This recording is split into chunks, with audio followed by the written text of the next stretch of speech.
O tecido ósseo é um tipo de tecido conjuntivo, portanto, existe uma quantidade muito grande de matriz extracelular e poucas células.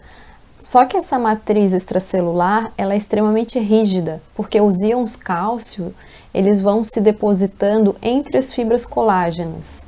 Isso vai dando então a rigidez da matriz óssea. Essa rigidez, que é característica do tecido, é o que vai conferir a função tão importante dos nossos ossos, que é a sustentação e a proteção dos órgãos vitais. Então, o cérebro é protegido pelo crânio, a medula espinal é protegida pela coluna vertebral, então a coluna é formada por várias vértebras, entre uma vértebra e outra existe um disco intervertebral, e também tem a região da caixa torácica, onde as costelas vão fazer a proteção do coração e dos pulmões. E as células que compõem esse tecido são o osteoblasto, que é a célula jovem, o osteócito, que é a célula adulta, e o osteoclasto, que é uma célula responsável por fazer a reabsorção da matriz óssea. Então essa célula ela é derivada de um macrófago, é uma célula grande, multinucleada, em que vai fazer a fagocitose, vai fazer a reabsorção dessa matriz. Quando ele faz essa digestão de trechos da matriz, ele vai liberar íons cálcio no sangue. Então o tecido ósseo também tem uma função de homeostase de cálcio e de pH. Devido ao fato da matriz óssea ser extremamente rígida, existe um sistema de canais que é por onde vão passar os vasos sanguíneos e os nervos. Então, o osso ele é um tecido vivo, ele tem inervação e tem vasos sanguíneos que vão fazer a nutrição do tecido. Anatomicamente, nós vamos ter a região de epífise e a região de diáfise. Histologicamente, nós vamos ter uma região medular, que é constituída por trabéculas ósseas, e uma região cortical, que é constituída por osso compacto. Este corte histológico nos mostra, então, uma região do osso esponjoso. Então, nós podemos observar as estruturas chamadas trabéculas ósseas. Então, não existe um contínuo de tecido ósseo. Então, são essas estruturas em formato de trabéculas. Entre uma trabécula óssea e outra, existe o tecido hematopoético. Então, é a região da medula óssea vermelha que vai estar produzindo as células de sangue. Em um maior aumento, nós conseguimos ver as principais células do tecido ósseo, que são os osteoblastos, que são essas células jovens que ficam na periferia do tecido, elas secretam a matriz extracelular, e os osteócitos são as células adultas que ficam no meio da matriz extracelular. Estas células, elas se localizam dentro de lacunas e elas fazem a manutenção da matriz óssea. Este outro corte histológico também nos mostra a região do osso esponjoso, em que nós vamos ter as estruturas das trabéculas ósseas e as regiões da medula óssea vermelha que produz as células do sangue. Em um maior aumento, nós conseguimos observar uma outra célula do tecido ósseo muito importante, que é o osteoclasto.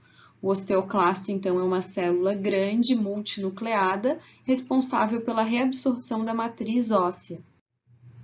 Este diagrama é bem interessante para a gente entender como é que se dá a passagem dos vasos sanguíneos, já que a matriz óssea ela é extremamente rígida.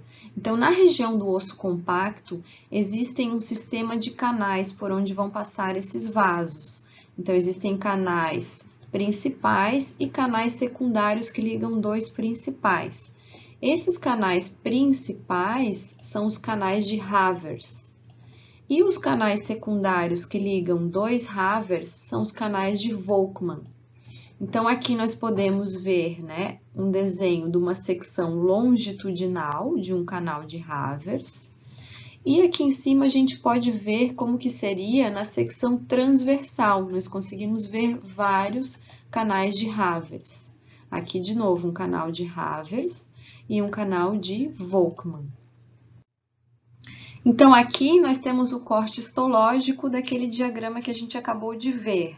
Então, nós vamos ter vários canais de Havers numa secção transversal e conectando dois canais de Havers, nós vamos ter um canal de Volkmann. Agora, então, no maior aumento, a gente consegue observar um canal de Havers, outro canal de Havers e um canal de Volkmann conectando dois Havers.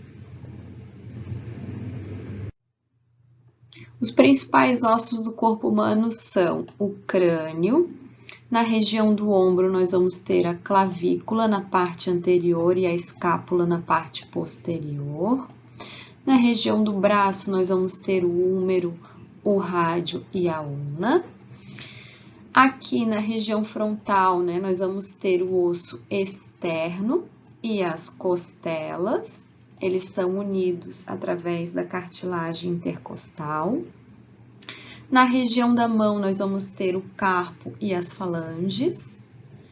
Na região da cintura, né, o cíngulo, nós vamos ter, então, o osso do quadril, que é formado pelo íleo e pelo isquio. A coluna vertebral, então, que vem desde a região cervical, região torácica, região lombar, e ela termina na região do sacro e do cóccix. Então, eles são as últimas vértebras fundidas. Na perna, nós vamos ter, então, o fêmur, a patela, a tíbia e a fíbula. E finalizando pela região do pé, que existem, então, o tarso e as falanges. Os ossos do crânio a gente tem frontal, parietal, temporal, esfenoide, aqui atrás o occipital. Na região frontal nós vamos ter o zigomático, o nasal, a maxila e a mandíbula.